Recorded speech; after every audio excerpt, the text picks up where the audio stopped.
What's going on, guys? It's Nick Wright from NWB. Kyle Hunt on Fitness.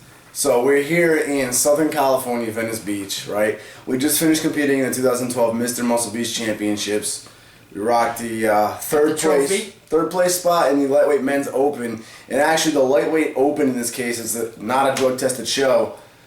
Began at 155 pounds and went up to almost 180, 178. And I weighed in at bantamweight at just over 150. So I was actually underweight here. And I still have the second place spot according to a lot of people.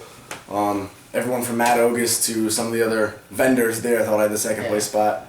But, regardless, the competitors were good, so. Well, yeah, the guy who won your weight class ended up winning the overall. So. Yeah, the winner of the weight class was ridiculous looking. Yeah. And even the dude who beat me, I felt like I had him edged out. You guys are pretty equal. I mean, yeah, I definitely I don't feel robbed, put it that way. He was good enough where, he can take the second. It could have went either way, It was good. So, I learned a lot from this show, though. Like, a lot about myself, a lot about my own experiences, but then at the same time, a lot about just what I think you guys should all be focused on at the same time. So I wanted to kind of talk about that real quick. I realized that, well, one, I was telling Kyle Hunt, he's with me the whole time. If you guys noticed, from 20 weeks out down to like 9 weeks out, my prep was spot on.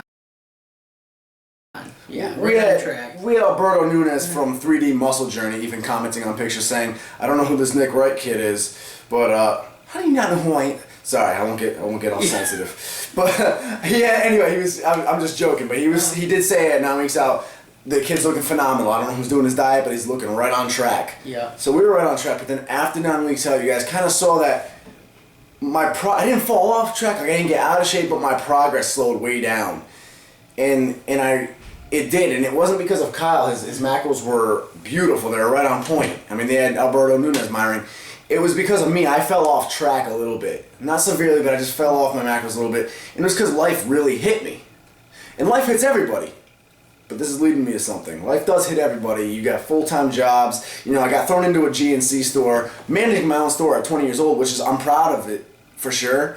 But the thing is, like, they were doing like a trial run, basically, where they paid me they didn't pay me the full management salary. It was higher than what I was getting, but it wasn't quite full salary. I wasn't getting paid the full thing for my job. And I had to run the store for 3 weeks, they said. It was like a trial run to see how I did, and if I did it well, then I'd get the full position and own that store. And the thing kept dragging on 4 weeks, 5 weeks. Oh, I'll be in your store next week to make it official. 6 weeks go on. And at the same time, the store has no employees. 0 employees. So I had to borrow employees from other stores, which was stressful enough. I had to call around, see if people would be willing to work an extra shift at my store, get them the keys and all that. And what this meant is I was doing a lot of open and closes, a lot of the back-to-back 12-hour shifts, and obviously it's a lot of selling, it's a lot of running of the actual store, all that, whatever. So that got in the way of a lot of things. On top of that, I was in a relationship that started becoming very unhealthy. I was almost a little bit more obsessive in this relationship than I usually ever am. I think because I was so severely hurt in the one before it kind of brought the crazies out in me. But then at the same time, she had her end of the deal. We were just becoming unhealthy because as soon as I took that job, she got a second job, and we barely get to see each other. So when we did see each other, we'd see each other for a small amount of time, and then the paranoia kicked in and the fighting came in. So we had that relationship that was stressing me out. And then on top of all this, between the relationship and the job, I'd literally get out of my job. I'd have to run over to her house. There'd be times where I wouldn't even train for 3 days in a week.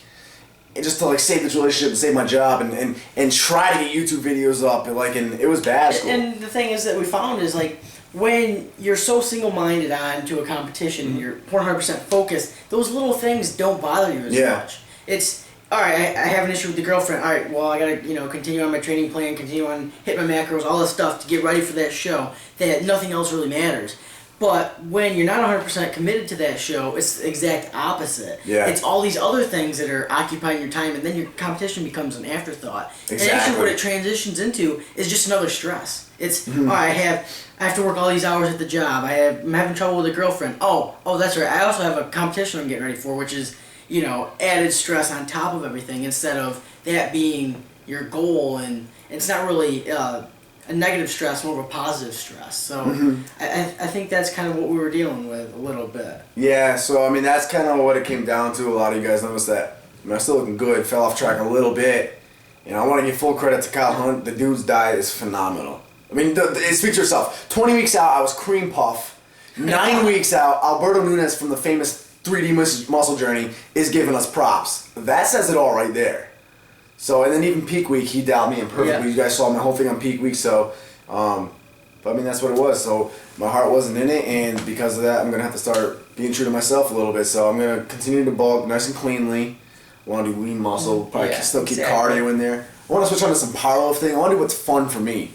I mean, in high school, I loved it. In high school, I was passionate. It was everything. Well, I think what we gotta do is make this off season fun. Yeah. Bring back fun. Work on getting strong. Work on creating you as an athlete, not just a physique competitor. More as an athlete. Work on getting you stronger. You know, still incorporate some different cardio stuff.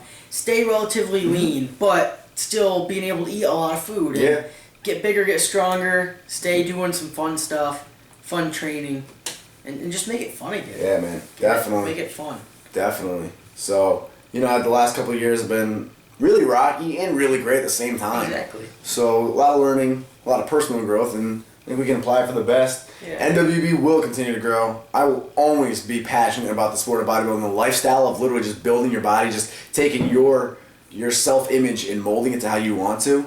And I'll continue always getting that out there. So that won't ever change. As far as actually me stepping on stage myself, might take a break and even try a different path out for a little bit, but I will always still be in the same general arena. Yeah, I mean, this is what you love to do. Fitness is what we love. I mean, at the end of the day, and no matter what path we go down, we will always find ourselves straight back into, you know, the fitness room. Yeah, I always found it. So many times I thought I was going to get into so many other professions. Yeah. Bam, fall right back onto this, the bodybuilding fitness.